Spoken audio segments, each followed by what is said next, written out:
beach. Reacting with the locals. Take time cause it's stronger than a lion team. See an old volcano climb Kilimanjaro. That's the highest peak. See the pharaohs in Egypt. On them Ramesses. And when you see those You are now listening to the best music. Feel the freshness. I said that's 54 countries.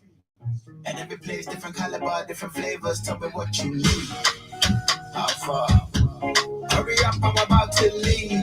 Been in Babylon way too long. Gotta get that break, that pedal and screech. We could go to Zimbabwe, see a kind of waterfall into the Zambezi. Picnic in the safari, then drive to Jacaranda trees. Snorkeling at Seychelles, crystal clear oceans, you can see those reefs. Full of water's on your feet. Seychelles got the cleanest beach. And when we touch down, I cry, you go day like rock. And I get some 2 hours sleep, cause everywhere lit like Christmas tree. My area code +2 tree. Says she wanna go Africa, I said that's 54 countries. And every place, different caliber, different flavors. Tell me what you need. How far?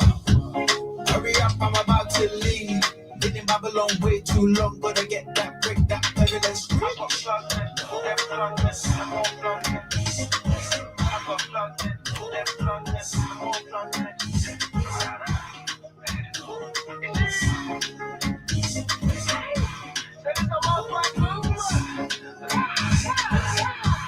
Camel riding from the Sahara to Marrakesh, watch the sunset bleed. Dance with the Maasai in Nairobi, swim with the dolphins in Mozambique. Hit Kampala, no Wahala, chop Ugali and feast. Monday to Monday, the turn up speak. Don't know any difference at the end of the week. Or we could turn up in Lagos, baby, Abuja, where we can get some peace. See things that you won't believe, don't believe everything that you watch and read. Says she wanna go Africa, I said that's 54 countries. And every place, different caliber, different flavors. Tell me what you need. How far? Hurry up, I'm about to leave. Been in Babylon way too long. Hughes Oddity over there with 54 Gotta get that break, that countries. You can check him out. Amazing artist who sings about the revival of Africa. Welcome, family, to Let's Walk with Earth on this beautiful Friday. You can download our app on the Google Play Store. Stream on www.blackhotfirenetwork.com for amazing healthy supplements, apparel clothing with the Black Hot Fire Radio logo on it. My name is Iwaton Longoria.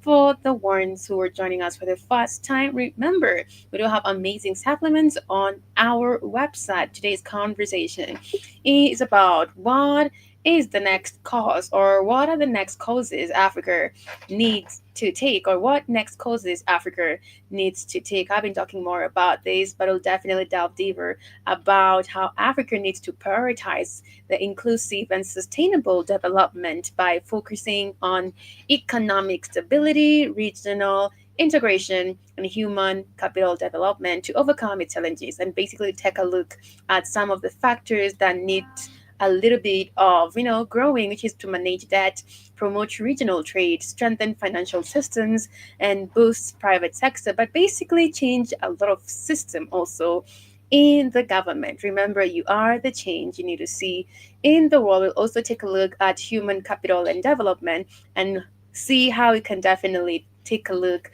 at how we can invest in human capital, create jobs, expand energy access, and lastly, enhance digital infrastructure. We'll take a look also at the main thing that has always been an issue, and also the fact that it has always been a conversation where Pan-Africanists who talk more about the fact that Africa does not have a seat at the Security Council at the UN, but also talk about the governance and security of how Africa needs to actually develop or make a lot of changes by promote good governance, ensure peace and security, support democratic institutions. The fact that democracy is quite a conversation. We should definitely get into that because it doesn't really exist. But what courses does Africa need to take to basically be the best version of itself? Before we move forward, let's listen into the health and benefit of some of the supplements we do have for you. Fuel your body with complete multivitamin, the perfect balance of essential nutrients for daily health and wellness. Carefully formulated from natural ingredients, our multivitamin packs vitamins A, C, D, E, plus key minerals like zinc and magnesium to support your immune system and boost energy. Just 1 tablet a day is all you need.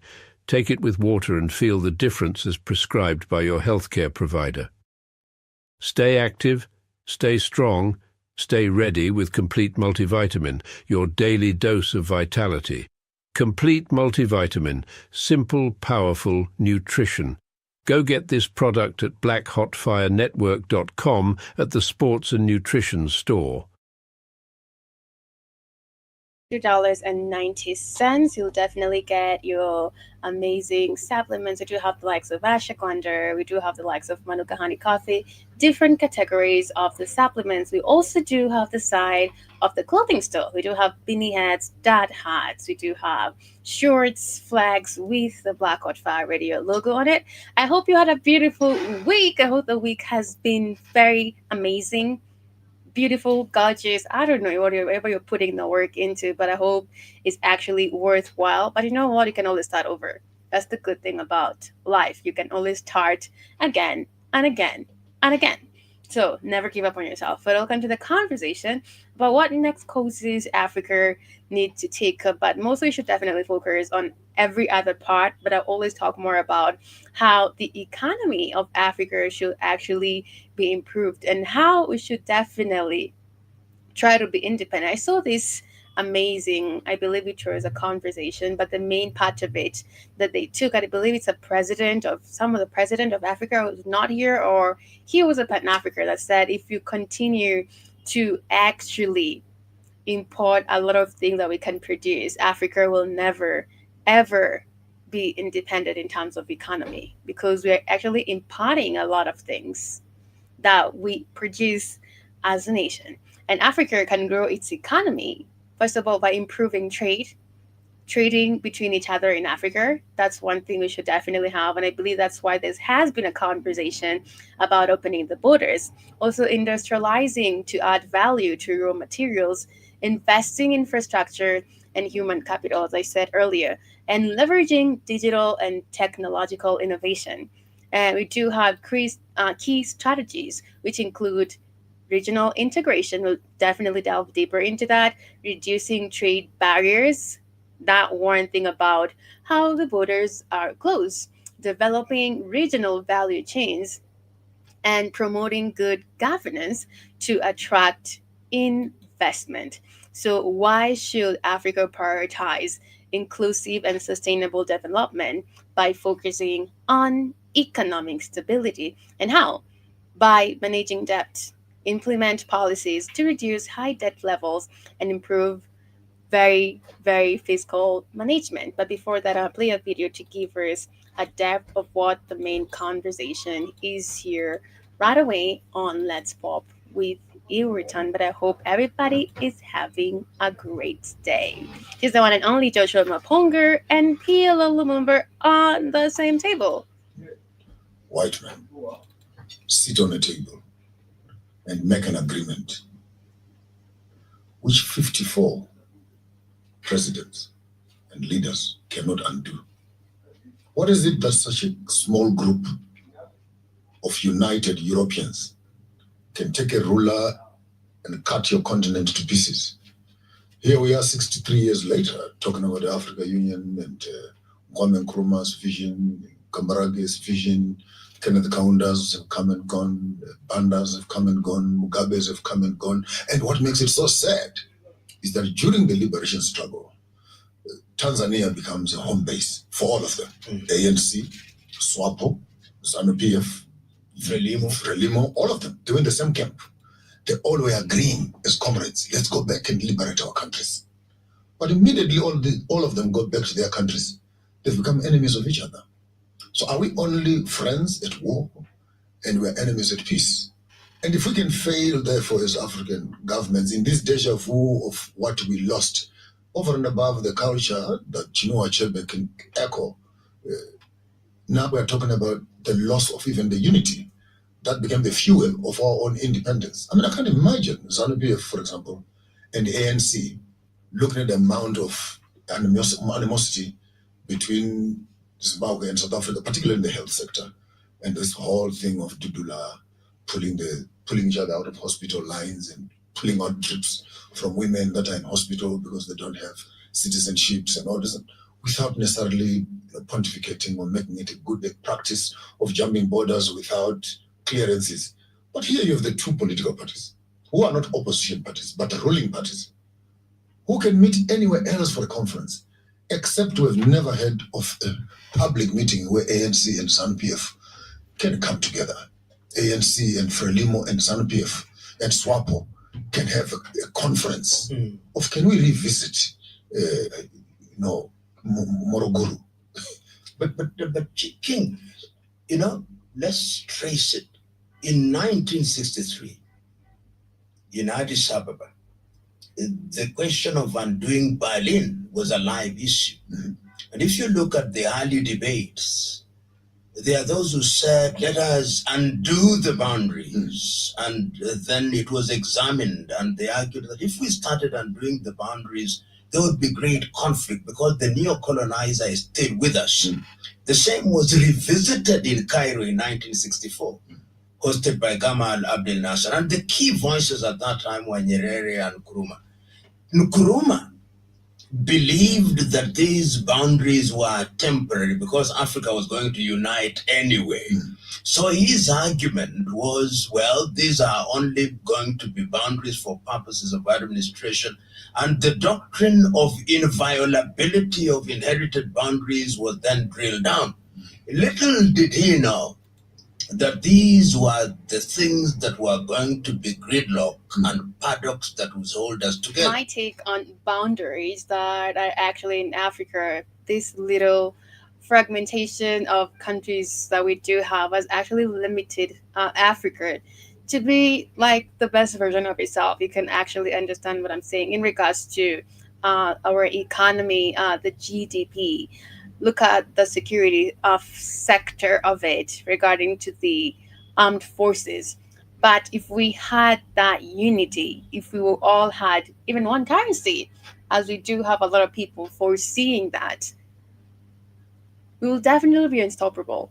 Absolutely. Because Joshua Mapongo has actually mentioned right now the chaotic experience we had, or time or moment in South Africa where there was a health issue in regards to other Africans actually heading there for treatment. It was actually a big deal. And this is actually your fellow African brother and sister. It shouldn't be like that. So in 1965, when he convenes a meeting in Accra, he himself takes the view, and Nyerere speaks about it on 6th of March 1997. He says that they thought that they would come out of that meeting saying there is a United States of Africa. But the neo-colonizer was thinking differently, and a year later Nkrumah is overthrown. But Nkrumah said something that answers your question. He said that it will be easy to do away with the colonizer as the political leader. We may even solve our economic problem, but there is something that happened to our minds. And that is going to take a little longer to deal with. And he was echoing a statement that had been made in 1933 by an African-American, Carter G. Woodson, the miseducation of the African. And Ngugi wa Thiong'o later writes about it in terms of We actually went through that book that Ngugi wa Thiong'o wrote, decolonizing colonizing the mind. And I colonizing the mind. We went through it, and it was actually super mind-blowing. That book should definitely be in every educational institution. Book, by the way. Yes, indeed. And I've got to deal with. And he was echoing a statement that had been made in was thinking differently, and a year later Nkrumah is overthrown. But Nkrumah said something that answers your question. He said that it will be easy to do away with the colonizer as the political leader. We may even solve our economic problem, but there is something that happened to our minds. and that is going to take a little longer to deal with. And he was echoing a statement that had been made in 1933 by an African-American, Carter G. Woodson, the miseducation of the Negro. African. And Ngugi wa Thiong'o later writes about it in terms of decolonizing the mind. And I Brilliant book, by the way. Yes, indeed.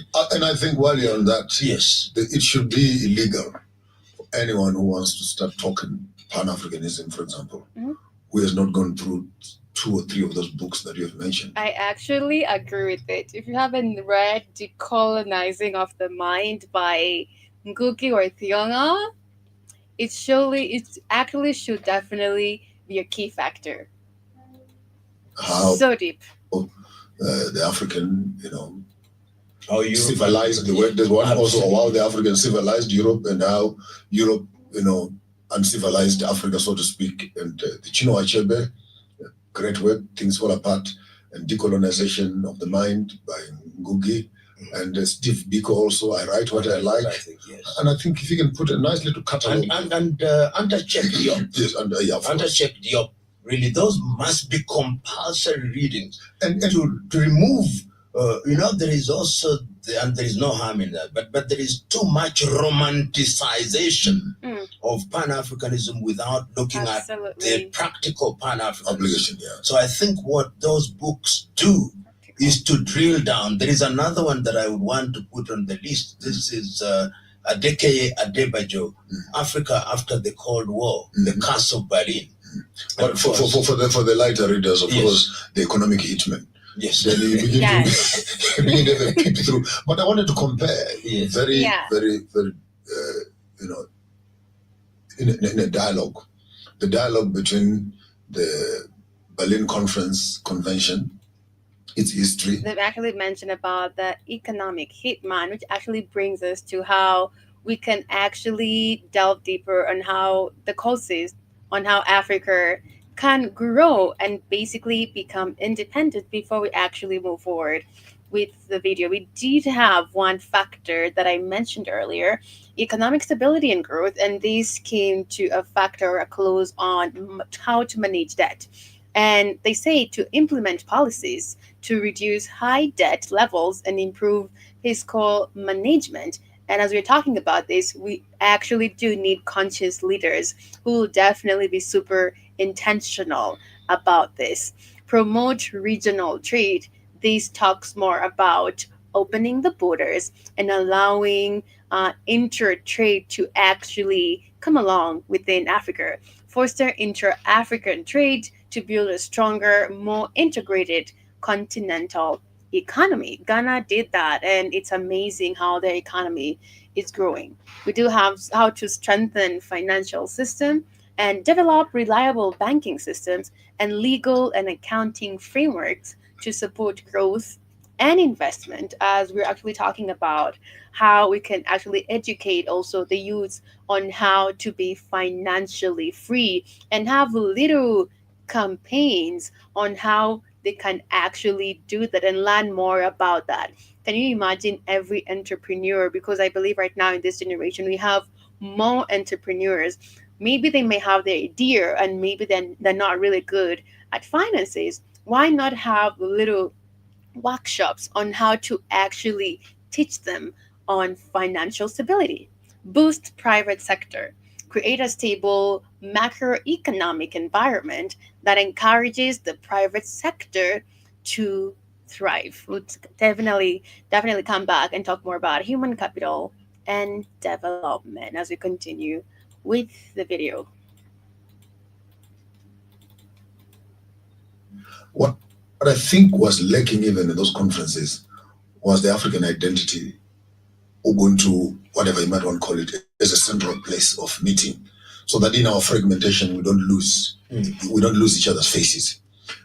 Go back in my theological days when I was taught about the rise of the Roman Empire in one of my undergraduate studies, where Rome, when it broke apart in the reign of Caesar, then it went into the four pieces, the Calasanders, Las Marcus, Ptolemy, and etc. And then further down broke apart to the Sueves, the Alemannis, the Germans, the Francophones, the Anglophones, the Herulis, the Burgundians, the Vandals, the Ostrogoths, to form what we call Europe. Now, the difference between their division and African division is that Romanism remained at the center of their division, so to speak. It must sound like a contradiction of terms. But when the European Union finally seeks for a common convergence into the euro dollar or the European money, when they begin to talk about foreign policy, when they begin to protect their own sovereignty, Europe has then subtly oneness in the midst of their Italian, French, of course, the French call the British the dogs, this one called this one frogs. But when an African comes as an enemy, they quickly forget the dogs and the frogs, and they can unite over a problem. Come to Africa. The opposite seems to happen.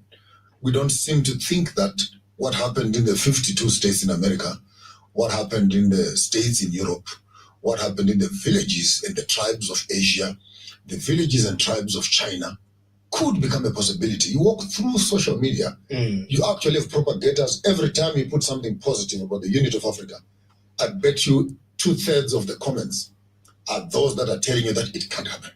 It will not happen. Absolutely. Some have legitimate reasons why that can't happen, but I fail to find what makes you think that it cannot happen in Africa when we already have the American flag with all those, when you have the European flags with all those different political, linguistic, country sort of individuality. It's so true. We do have a lot of people, even in today conversation, when you talk about maybe the rise of Africa and how it can be, there's a lot of negative comments on that, and it's actually really understandable, like absolutely, as Joshua Maponga is talking about right now. And you go to this comment section when you talk about the rise of Africa and how it can be, there is a lot of negative comments of how it cannot be.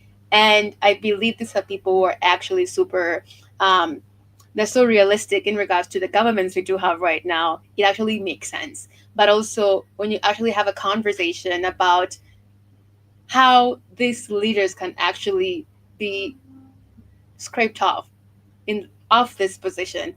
And when we do have conscious leaders, it is possible. It can be possible.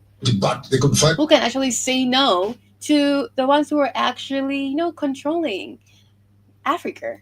And the common convergence of function so that they can become one voice. In conclusion, the American policy and the European policy, when it comes to Africa, it is an isolated dealing with each piece.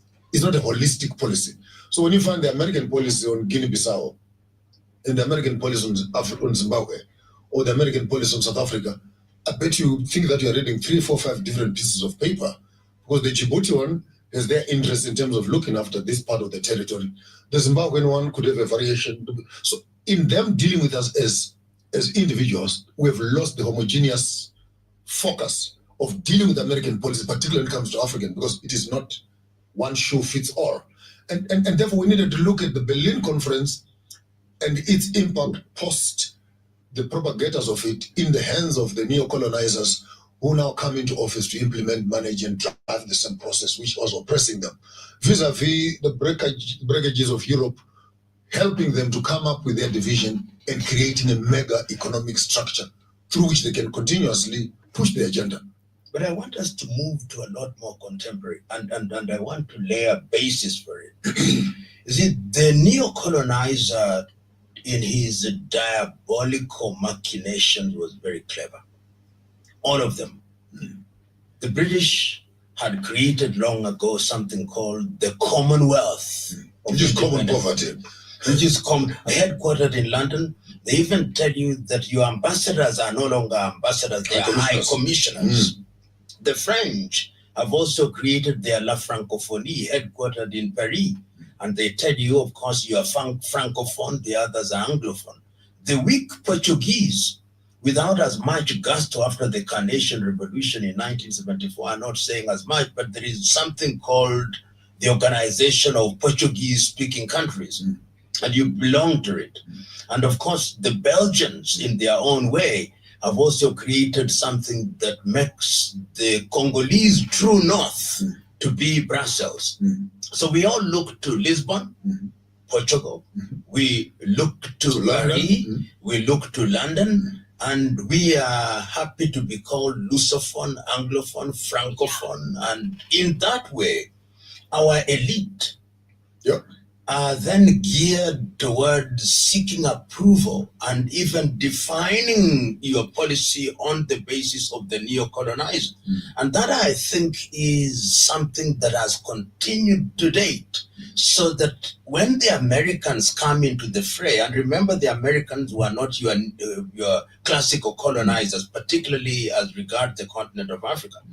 But when they meet, and this is what brings me to an iconic meeting, which we never talk about as much as we should, which takes place in Crimea, in Yalta. That meeting that is attended by Franklin Delano Roosevelt, is attended by Joseph Stalin, and attended by Winston Churchill. These are the victors over Germany. And the Soviet Union at that time is a powerhouse. And of course, the British is not a powerhouse, But the Commonwealth impact was... the Commonwealth is already there. The Americans and the new kid in the block. And after that, you go to San Francisco and create the United Nations, and you say that the architecture of this particular outfit is that you have all these Nations. members. The Africans are not there. They are still under the colonial yoke. Absolutely. And when you do that, you say we'll have the 5 permanent members. Is it 5 of them? And we have veto power. The Americans now become a hegemon, and they begin to define policy in many ways. And that does change the equation, because the rest of Europe, particularly Western Europe, operates at the behest of the United States of America. Of course, the Soviet Union also has its own clan states in Eastern Europe, and African freedom fighters are also gravitating toward the Soviet Union for obvious ideological reasons in those early days. Africa then goes through this phase of what I call a split personality. Split personality in the sense that you want to do dalliance with the Americans and the West, but if they don't play ball, you have the Soviet Union on this hand, and that schizophrenia continues until the collapse of the Berlin Wall, during which Europe and America now tell us that there is something called democracy. And that thing called democracy demands that you have multi-party politics. It demands that you must have something that we call human rights, which we define. It demands that you must have 2-term limit, which we define. It demands Which they all define. Coming to the next pointer, which is about what are the next courses Africa needs to take. We do have invest on human capital and development. They actually mentioned over here invest in human capital, and they mentioned increase investment in education. But I'm like, I think basically it's changing the educational system. You can increase investment in education. I would love more elaboration on that. Is it in regards to the amenities, or what are the kids learning? I believe that's what they need in regards to investment and changing the educational system. Healthcare, absolutely, should definitely be that. And skills training to empower the growing population. That should definitely take in the part of increased investment in education and teaching them things which will definitely be what's learning about their African identity. I want to play this video over here regarding what we're talking about right now. And I was talking about having an inter-African trade, which will basically boost our economy and also the GDP of Africa. Zimbabwe just told foreign suppliers, keep your corn, we're good. After a bumper harvest, the country has officially banned maize imports. This time last year, Zimbabwe was in a crisis. An El Nino drought hit hard. Maize production collapsed to just 800,000 tons. Zimbabwe was forced to import maize, even genetically modified maize, to keep people fed. But fast forward to 2025, and the script has... Zimbabwe has banned maize imports to protect farmers. After a bumper harvest, the government has banned all maize imports, as it should be, locking out foreign suppliers to protect local farmers and save millions in foreign currency. But here's the truth. As they say, last year Zimbabwe was importing maize to survive a drought, now they're flexing with the food supplies. Has flipped. Heavy rains plus government-backed farming programs like the Fumbudza smallholder scheme boosted production back up. Now Zimbabwe has enough maize to feed millers and cover 1.8 tons people consume every year. Agriculture's officials say the ban is about protecting local farmers and strengthening food security. After all, the country once spent nearly 300 million of scarce foreign currency just in importing maize. This year's harvest, a big money saver. But the experts are cautious. Yes, it's a win, but climate change remains the elephant in the room. Zimbabwe's agriculture, which employs about 70% of the population, is still vulnerable to droughts. That's why the government is still pushing crops like sorghum and millet that can handle the heat. So here's the bigger story. First, it was Nigeria banning rice imports. Now Zimbabwe banning maize. Africa's message Actually ban everything that we're importing that we can produce. It doesn't actually matter. We should definitely ban every import that we can produce. is getting louder. Resource of import, absolutely. We want to grow our own food, feed our own, and depend less on the outside world. The real question, is this the start of a continental food independence movement? As it should be. Tell me what you think. Comment below, follow The Voice of Africa, and visit thevoiceofafrica.com for... Because we did have the lady that I shared a video, a Ghanaian lady talking about the same thing, how there was actually a great suppliers of export for their shea butter. And what they're importing is something with less quality, not good for you. And they were actually complaining of how it's actually decreasing the jobs opportunity that it has been creating for the women around there, because a lot of big companies come and actually buy the shea butter in big surplus or big quantities, actually not giving job opportunities to the locals. Daily They're actually complaining about that because it's the main source of income. neutral, authentic stories that actually matter. So that is Zimbabwe that actually banned the maize export. As I said earlier, we should definitely ban everything that we can produce because it doesn't actually add up. We also do have another video that I want to share in regards to how can it be that every other civilization comes to our continent. I know we definitely know about this. We fought that we may drive out the colonizer, and the colonizer is coming back again. How can it be? How can it be that 60 years ago we regained our independence and our young men and women are now fighting to go to the land of the colonizers? How can it be? How can it be that 28 years ago you slew the giant that was apartheid, but there is still apartheid of an economic kind? How can it be? I hear cries across the continent of Africa. I hear cries from Dakar in Senegal. They are asking, how can it be that we cannot feed ourselves? They are asking in Dakar. They are asking in the Gambia, how can it be?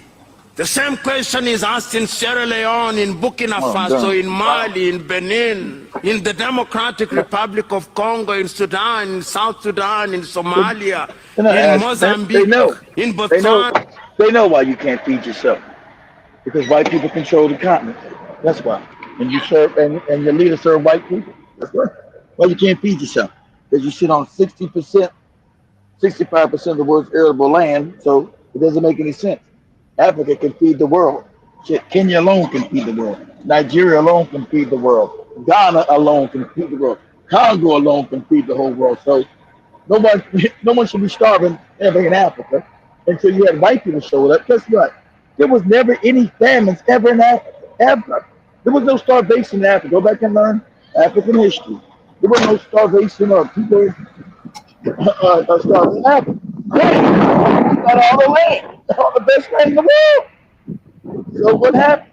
Please. Gatekeepers. In Lesotho, in Eswatini, in South Africa, they are asking, how can it be? How can it be that every other civilization comes to our continent and takes away that which they desire and leave? Exactly. Percentage of people who definitely know what's happening.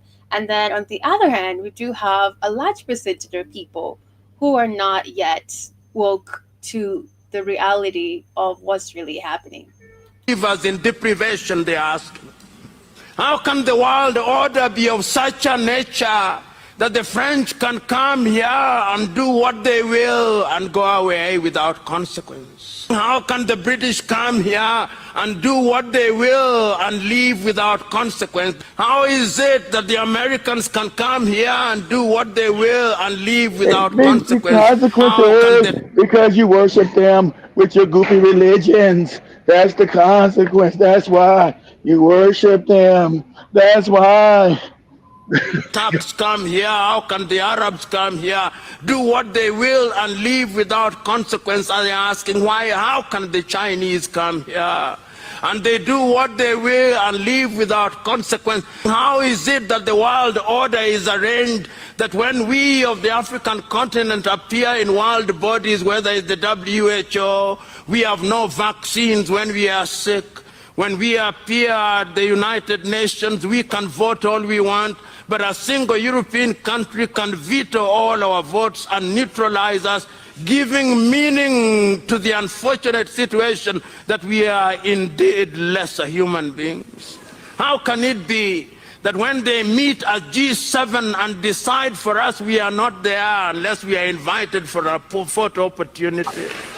When they meet at G20, we are not there unless we are invited for a photo opportunity. How can it be? Where are our leaders, we ask? We fought that we may drive. We do not have conscious leaders. We have leaders who are bending for their own interests.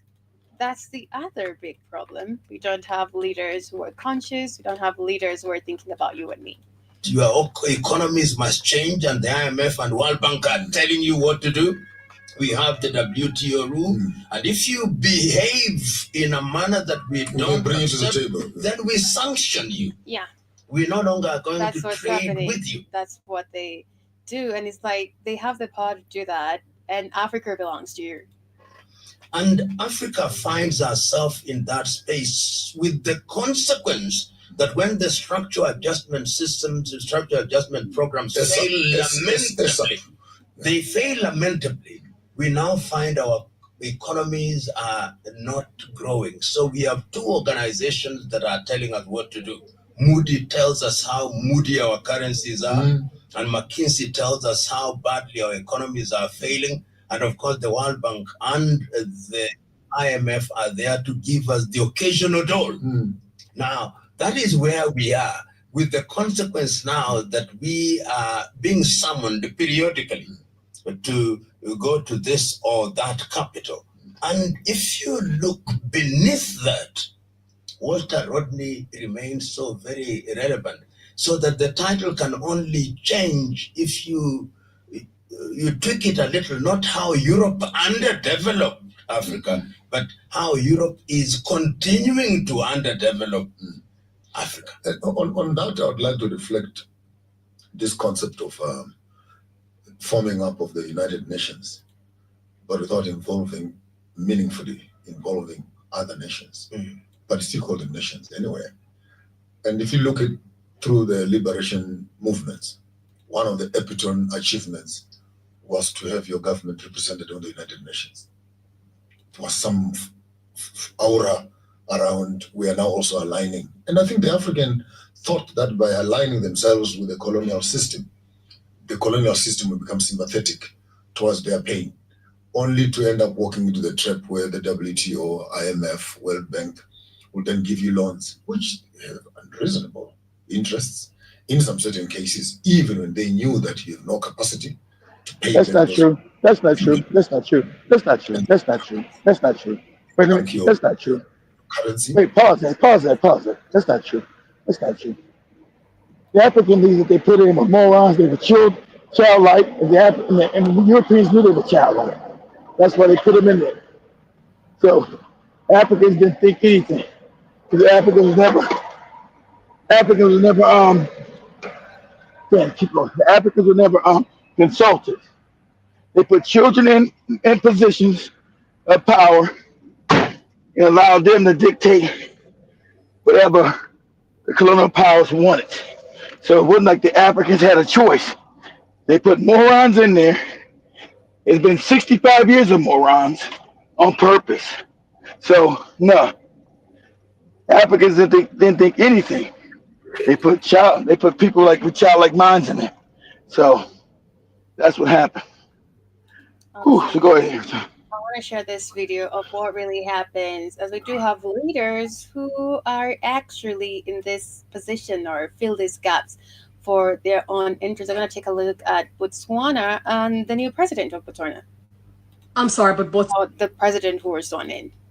Botswana better move fast because this smells like a setup. Botswana is where diamonds call home, and ever since this new president Duma Boko stepped onto the scene, he promised those shiny little rocks weren't going to keep his country in a chokehold. But you know who might just? De Beers. And they're not your average mining company. That's the CEO, Al Cook, by the way. They've been in Botswana's business since the 1960s, doing everything from digging, pricing, and selling. In the late 1960s, they and the Botswana government linked up to form Dipsawana. See what they did? De Beers, Botswana, Dipsawana. Wow. It's a cute mashup that gave both sides 50-50 share of the mining company. Sounds equal, right? Not really. See, De Beers still run the global mining show from grading, marketing, and retailing. And while technically Botswana owns half of the mines, when it comes to real power, I'm talking about sales, value chain. And pause it again. Who is De Beers? Every time. Who's De Beers? Who's that lady talking about? De Beers and the Oppenheimer, those are the cats with the hats who run De Beers Corporation and controls all of South Africa and all of Southern Africa. Really all of Africa, all the world, really. The Beers Corporation is owned by the cats with the hats who these morons in Kenya are running around waving their flags, the Israeli flags, because they don't know anything, because they're caught in goofy religions. Cats with the hats own De Beers. De Beers is cat with the hat owned. They're the ones been robbing and pillaging South Africa. They're the ones who created what they're talking about. Joseph Mapanga and Pilo Lumumba. They're the ones who created apartheid in South Africa, Zimbabwe, and other countries. And Africans had to fight wars against these people, but still haven't got freedom. Go ahead, time. That's who they are. That's who owns De Beers, dude. That's a lot of percentage. 50%. Chain, yeah. They only have 15% say in that, while the remaining 85% goes to De Beers' parent company. The Botswanas have 15% on what to say. Because what? Yeah, because they're weak. They don't fight. So when Africans don't fight for what belongs to you, if I come in your house and steal all your shit every time and tell you to sit in poverty, and you say, okay, you're my friend, I smile in your face, well, that's what you're going to get. You know, right. You're not going to fight for what belongs to you. It belongs to you every time. That's your house. You let me come in and get what they say they own 80. No, that's what is that? 85%, and you own 15%. Just okay, like one spoon that I own in that house, or a glass of water. Well, there you go. There you go. And you smile and say, "Oh, you white people so good. You're my friends." Yeah, well, there you go. I'm your friend. I'm getting 85% of your shit every time. So good, good for you. And there's a 50% ownership. I'm sorry, but you shouldn't even have any ownership. What? 50%? Why are you even giving them 50%? It's your house. Why are you even giving these people 50% of your shit? Absolutely. You shouldn't have any ownership on it. I'm asking you, exactly. I'm asking you. Why are you doing that, Airtime? Why is Airtime giving people 50% of our home ownership when it's your home? Why are you doing that, Airtime? I'm asking you. I live with my dog, so we own the house. You did what? You want to do what? What'd you do, Airtime? My dog and I own our house. I'm just asking, why would you do it? It's your house. Yeah. So why are you giving me 50% of the wealth making of your house, Airtime? That's not even 50%. I'm just asking. Well, the Africans have been doing it. So I'm asking you, Airtime, why are you allowing me to have 50% of your wealth? But it's really not. You really, since I'm white, I'm not sharing no 50% with you, Airtime. I'm taking 85%. Okay? That's everything. Yes.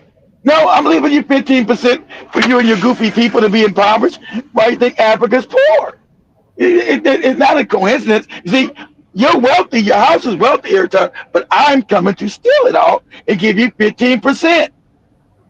You're, you're poor as an African, but the African continent is not poor. So your house is not poor every time, but I'm going to give you 15% of what's in your house, and you got to feed your babies and everybody in your house. I'm just taking the profits for me. I don't give a fuck what you do with your 15% every time. You might can't feed all your children if you got 7 children or something, but I don't give a shit about that. They ain't my kids. That's how Africa runs every time. They ain't my damn kids. Those your fucked up babies. Why do I care about them? I don't. Right. Go ahead. But Botswana better move fast because this smells like a setup. Botswana is where diamonds call home, and ever since its new president Duma Boko stepped onto the scene, he promised Oshana Rocks weren't going to keep his country in a chokehold. But you know who might just? De Beers. And they're not your average mining company. That's the CEO, Al Cook, by the way. They've been in Botswana's business since the 1960s, doing everything from digging, pricing, and selling. In the late 1960s, they and the Botswana government linked up to form Dipswana. They formed Dipswana. The name of their company, Dipswana. You see what they did? De Beers, Botswana, Dipswana.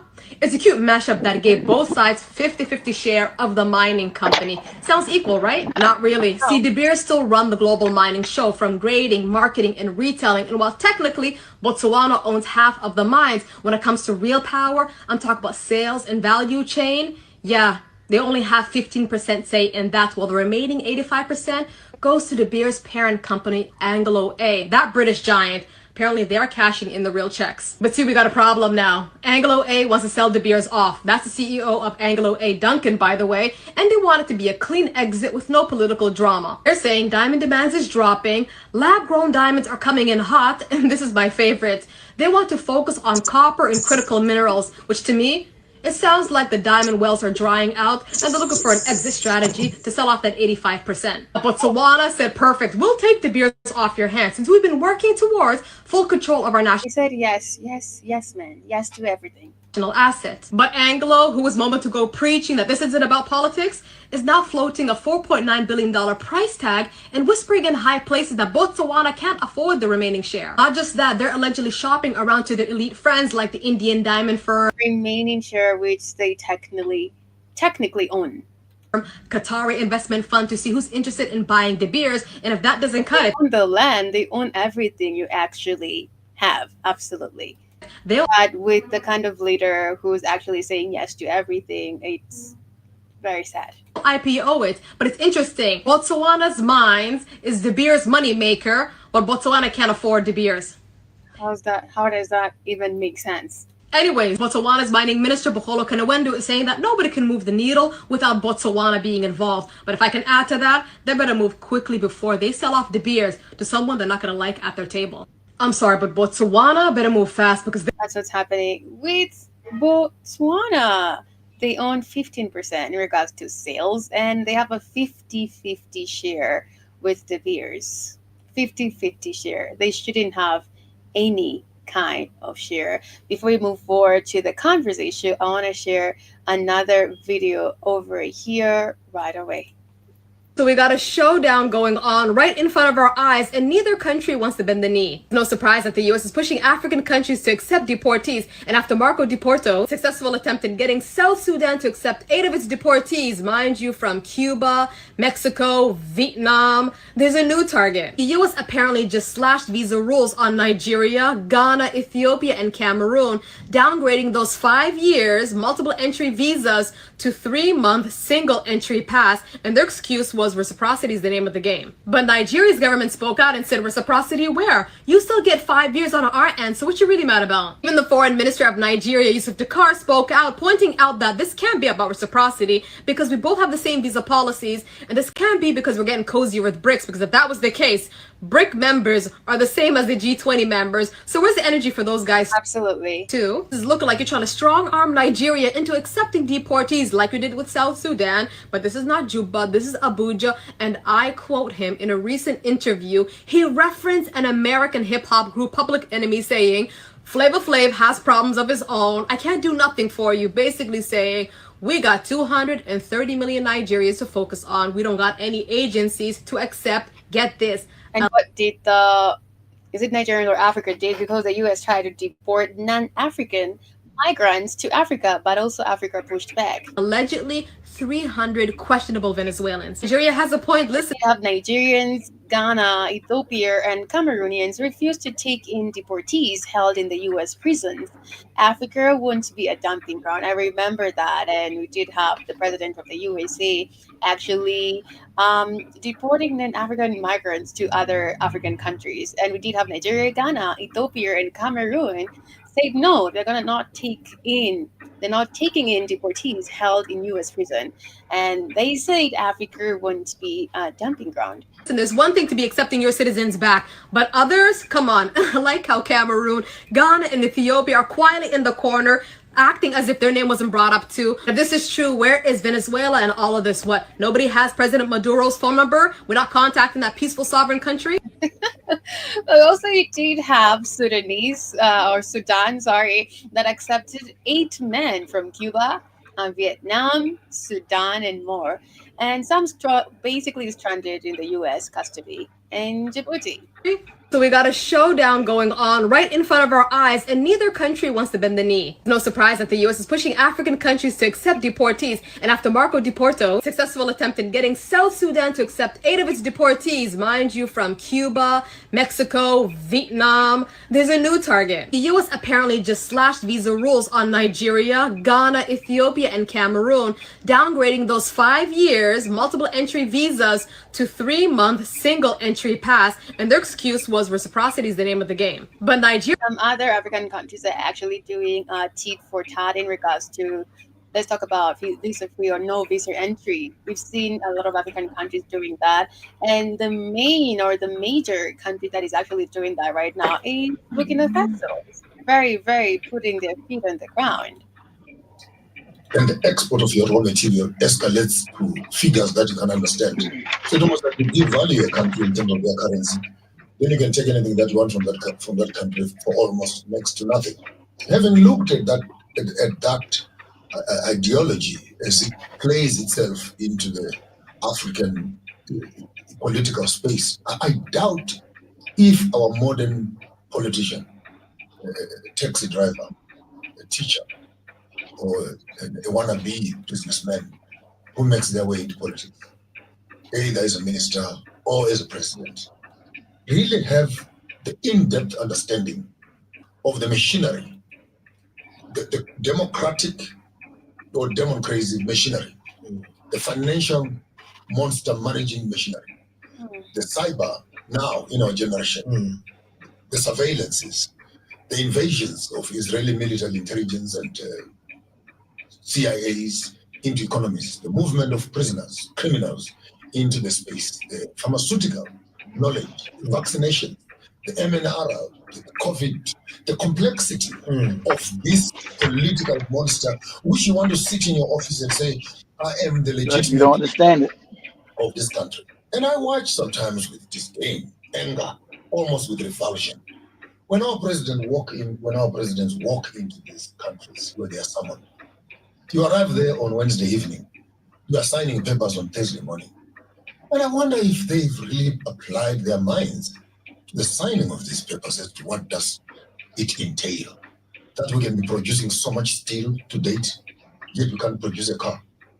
We can produce so much lithium, yet you can produce a battery. We're producing so much gold, yet our currency is worth nothing. You're producing so much diamonds, yet tomorrow inflation is on your table. What is it that we have signed? No, we signed actually that we have bilateral agreements. What are these bilateral agreements that you continuously give us raw material?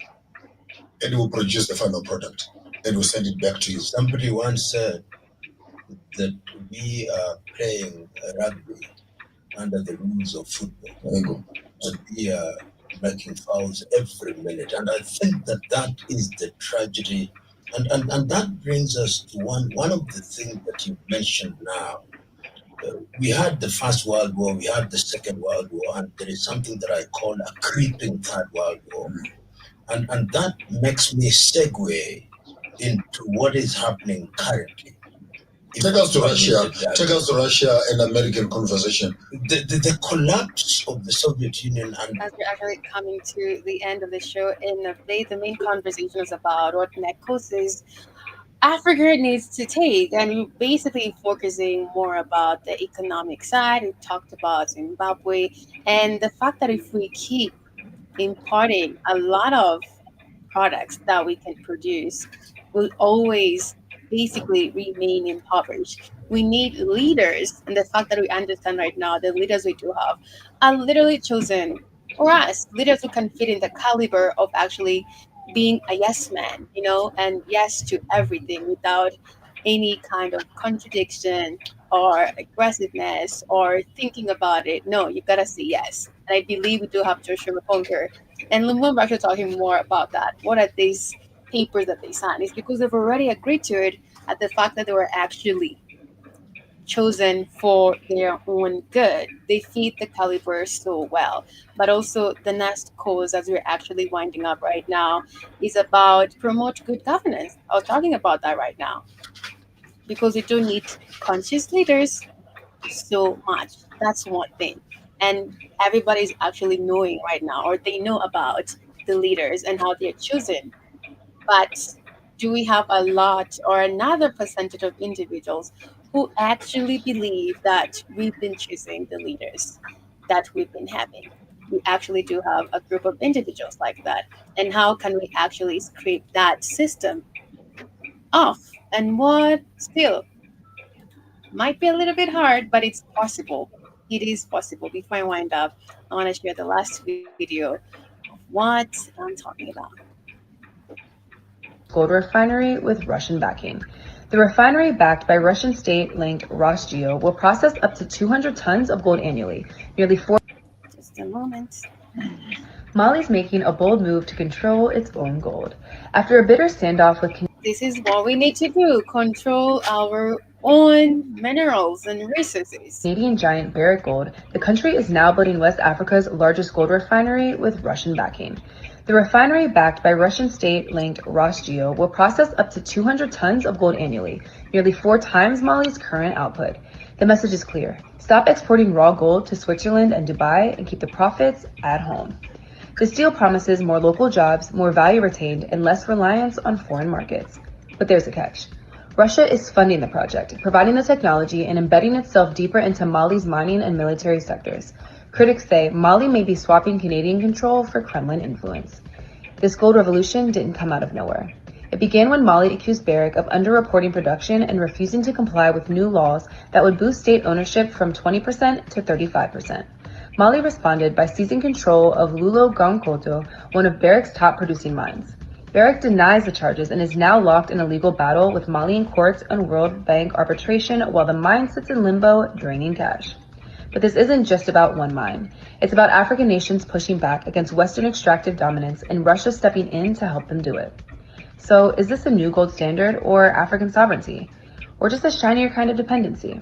For more stories like this, visit Russia actually be in it. I don't know. I hope they actually have the bigger say. I hope Burkina Faso has a bigger say on their own terms. But the fact that they're taking control of their gold, it means more gold, more job opportunities, and more control of their own minerals and resources. And I love that. I hope we'll definitely emulate, like other African countries, will definitely emulate what Burkina Faso is doing. That's the hell to be concise. But that has been my time, family. My name is Ira. That's why they're trying to kill him. Hold on. That's why they're trying to kill him, because they don't want you to control what's in your house. They want to own your resources every time. They want to be the ones that's rich and have you in poverty. That's what's going. That's why they're trying to kill him. So if your leader's not being killed, he's a puppet. Your leader's not being murdered every time or close to being murdered in Africa, then he's a puppet, because Africa's not poor. So how are African people poor? So if your leader's not being murdered, right?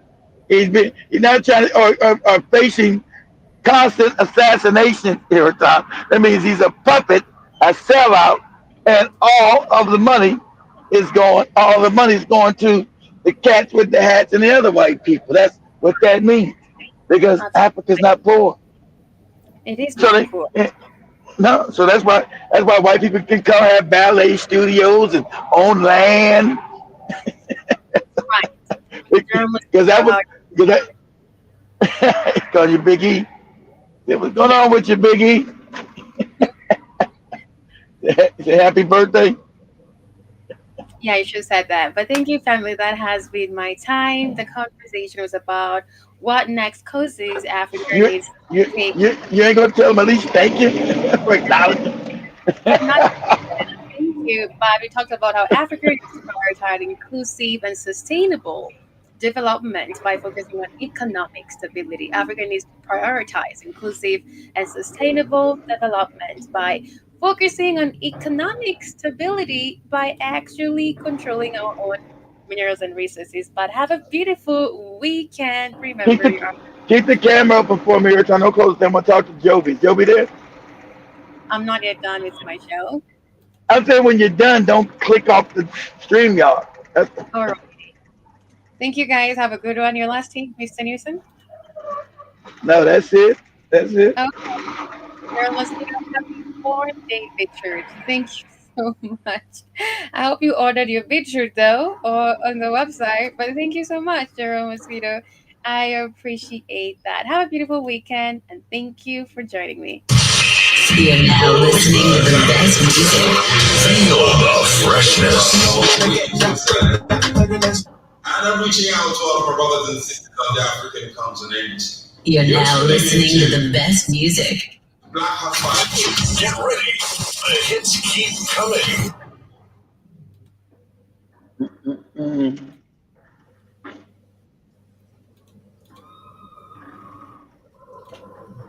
You're now listening to the best music, hottest tracks, and coolest mashups of the moment.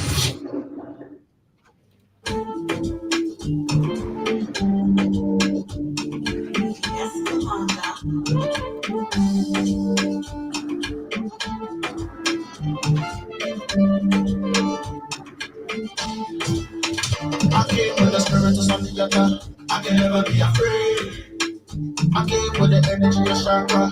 You go think me I crazy. I came as the child of my father. He dance and praise. And I came with the spiritual armor.